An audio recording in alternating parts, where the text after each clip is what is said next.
आज 4.5 साल पूरे हो गए। 4.5 साल में हम अभी तक उन वादों को पूरा नहीं कर सके जो हमने लांछन लगाया था, आरोप लगाया था, मैंने लगाया था, गहलोत साहब ने लगाया था कि वसुंधरा जी ने करप्शन किया, भ्रष्टाचार किया है। मैं 1.5 साल पहले से उनको चिट्ठी लिख रहा हूं, क्योंकि मुख्यमंत्री जी गृह मंत्री भी हैं, वित्त मंत्री भी हैं। मैंने चिट्ठी में आग्रह किया कि जांच कराओ, हमारी कथनी करनी में फर्क नहीं होना चाहिए, द्वेषपूर्ण भावना से जांच ना हो, निष्पक्ष जांच हो, पता पड़े किसने क्या किया था, दूध का दूध और पानी का पानी हो जाए। 1.5 साल तक कोई कार्रवाई नहीं हुई। मैंने जयपुर के अंदर एक दिन का अनशन रखा इसी मांग को लेकर कि वसुंधरा जी के कार्यकाल में जो भ्रष्टाचार हुआ उसकी जांच करो, उसकी जांच करो, उसकी जांच करो।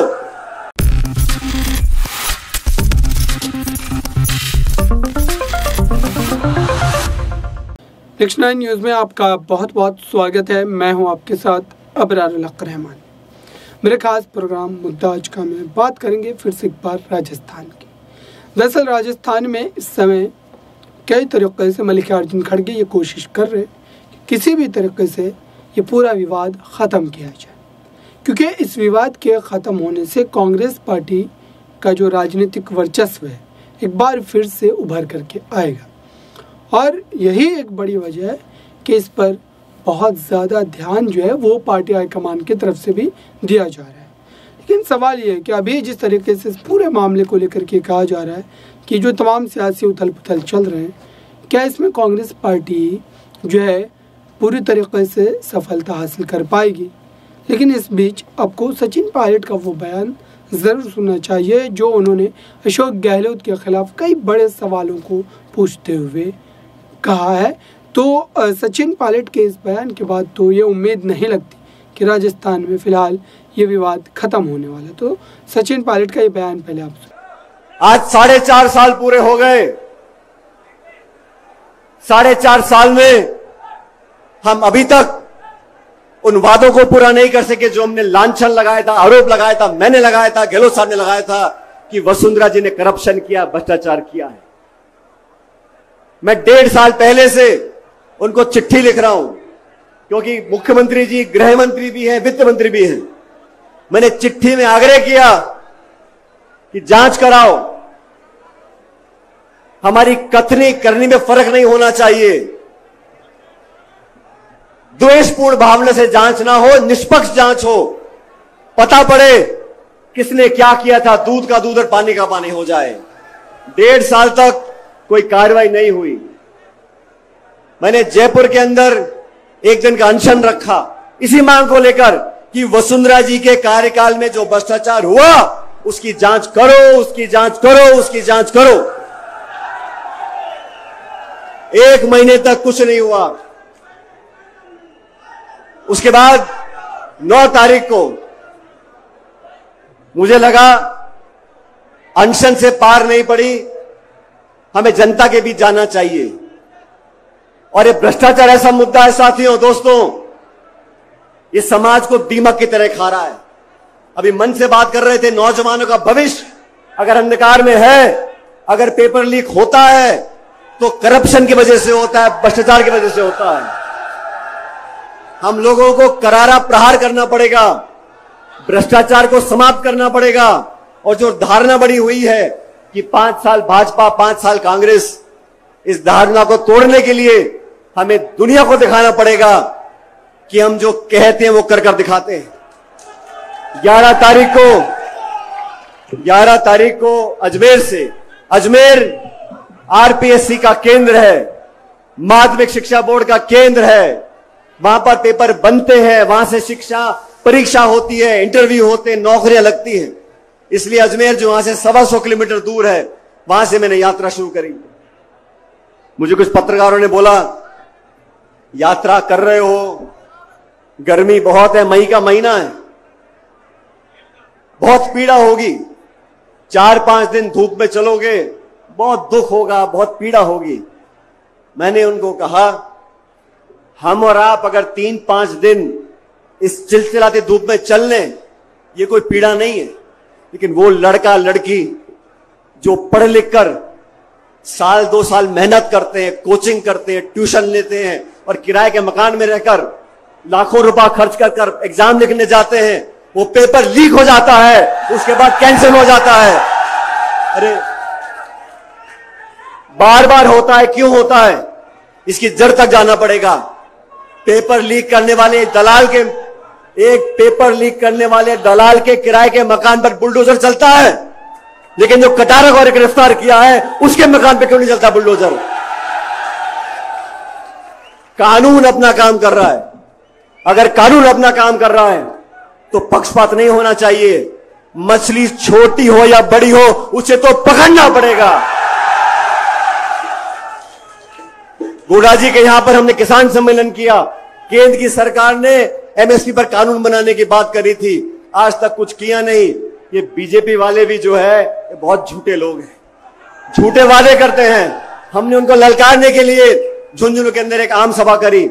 वहां मैंने कहा, नागौर में इस बात को मैंने बोला, भाई ये पेपर लीक होता कैसे? ये पेपर लीक तिजोरी से निकलकर लोगों की जेब तक कैसे पहुंचता है? इसमें भ्रष्टाचार होता है। ये पूरा तंत्र, इसको बदलना पड़ेगा। तब कहा गया कि इस पेपर लीक जांच में कोई अधिकारी शामिल नहीं है, कोई नेता शामिल नहीं है। मैं पूछना चाहता हूं, जांच पूरी हुई नहीं, आप घोषणा कर रहे हो कि कोई किसी का कोई लेन देना नहीं है। अभी कटारा को आपने अरेस्ट कर लिया। ये कटारा जो सदस्य बने आरपीएससी के, किसके कहने पर बने उसका पता करना पड़ेगा। यह आसमान से तो आए नहीं है। भ्रष्टाचार का मुद्दा नौजवानों के जीवन को अंधकार में धकेल रहा है। मैं तो साथियों आपसे कहना चाहता हूं, इस यात्रा में हम निकले, इस यात्रा का जो संकल्प था जन संघर्ष यात्रा का, वो भाजपा के शासन में हुए भ्रष्टाचार की जांच कराना था। इस यात्रा का उद्देश्य नौजवानों के साथ जो धोखा होता है, जो भ्रष्टाचार होता है, उसको समाप्त करने का हमारा उद्देश्य था। मैं आप सबका धन्यवाद करना चाहता हूं। जब मैं अजमेर से निकला था, बड़ी गर्मी थी, बहुत से लोग बोलते थे हो सकता है कुछ लोग यात्रा में ना जुड़ पाए, और मैं आप लोगों से एक सवाल पूछना चाहता हूं। आप सचमुच सच जवाब देना। यहां बहुत दूर दूर से लोग आए हैं, अलग अलग जिलों से आए हैं। आप सच बताना, क्या आपको इस जयपुर की सभा में आने के रोकने के प्रयास हुए, हां कि ना? इसके आगे मुझे कुछ बोलना नहीं है, क्योंकि यही वसुंधरा जी की सरकार में मैंने 12 से झालावाड़ 100 किलोमीटर की पदयात्रा, किसान न्याय यात्रा निकाली थी। उस समय की सरकार ने बहुत कोशिश की। कलेक्टर, एसपी, बीडीओ, तहसीलदार, पटवारी, मास्टर, पूरे सरकार का महकमा लग गया था लोगों को रोकने के लिए। लोग रुके नहीं, किसान यात्रा हुई और उस सरकार को हमारे किसानों की मांग को मांगना पड़ा। आप खड़े कर मुझे बता दो ये मांग होनी चाहिए कि नहीं होनी चाहिए। अब इन मांगों को मनाने के लिए 15 मई आज का दिन है। आज हमारी जनसंघर्ष यात्रा यहां पर समाप्त हो रही है आज की जयपुर में, लेकिन इस महीने के आखिर तक 15 दिन बचे मेरे ख्याल, इस महीने के आखिर तक ये तीनों मांगे नौजवानों के हित में और भ्रष्टाचार के खिलाफ अगर नहीं मानी गई तो मैं आप लोगों को बताना चाहता हूं, अभी मैंने गांधीवादी तरीके से अनशन किया है, जनसंघर्ष यात्रा करी है। महीने के आखिर तक अगर कार्रवाई नहीं होती तो पूरे प्रदेश में मैं आंदोलन करूंगा आप लोगों के साथ।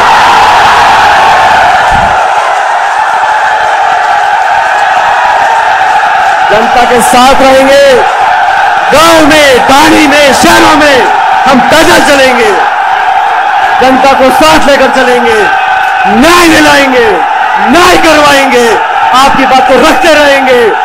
और सुन लो, आप सब सुन लो, हम लोगों के पास कुछ नहीं है, हम लोगों के पास कुछ नहीं है। हम तो पैर में जूता डाल के निकल पड़े थे। मुझे उम्मीद नहीं थी कि यात्रा में कौन आएगा कौन नहीं आएगा। एक दिन की मोहलत दी थी और आप लोग पधारे हो इतनी बड़ी संख्या में।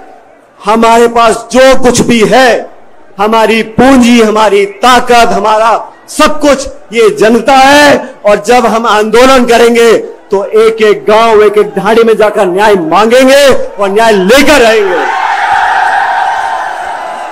मेरा आप सब लोगों से निवेदन है, हम लोगों ने, मैं फिर कहना चाहता हूं,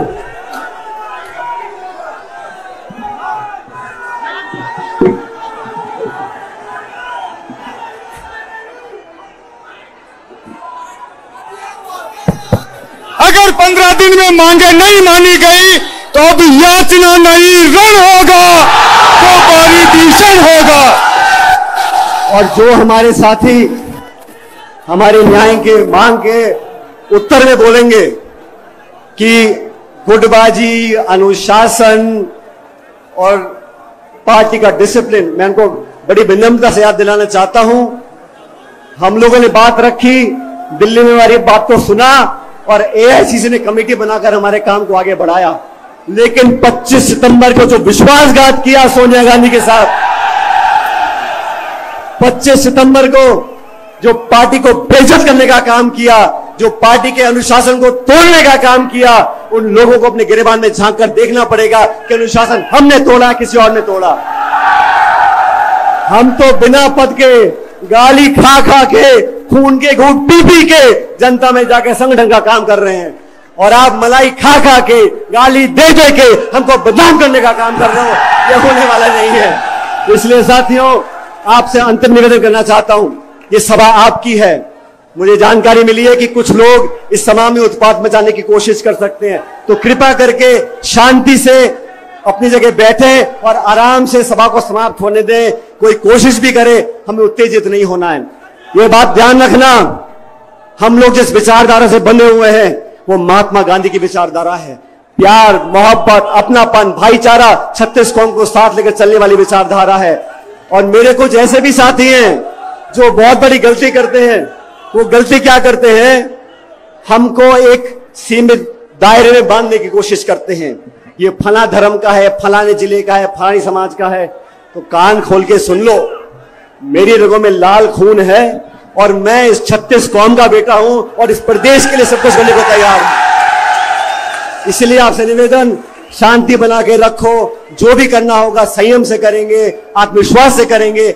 आपने अपने लिए, हमारे लिए जो संकल्प लिया है उसको आगे बढ़ाएंगे। लेकिन आज की सभा जब समाप्त हो तो कृपया करके शांति और भाईचारे से इस सभा को समाप्त करें। आप सब लोगों का जो मंच पे खड़े हैं, वो हम सब नतमस्तक हैं आपके आगे, और जो सभा में दूर धूप में खड़े हैं, मैं आपका हाथ जोड़ के धन्यवाद करना चाहता हूं। तो आपने सुना सचिन पायलट जिस तरीके से इस पूरे मुद्दे में अपने पक्ष को रखते हुए अशोक गहलोत को कहीं ना कहीं जो है उनकी सत्ता को कहीं ना कहीं जो है जो ललकार रहे हैं, और ये कह रहे हैं कि ये जो पूरा सत्ता का समीकरण है ये अशोक गहलोत ने कैसे बनाया है, ये सभी जानते हैं। तो अब देखते हैं कि पूरे सियासी उठापटक में कैसे विराम लगाया जाता है। इस खास रिपोर्ट में बस इतना ही। देखते रहिए ताज़ा तरीन खबरों के लिए नेक्स्ट 9 न्यूज़ को। धन्यवाद।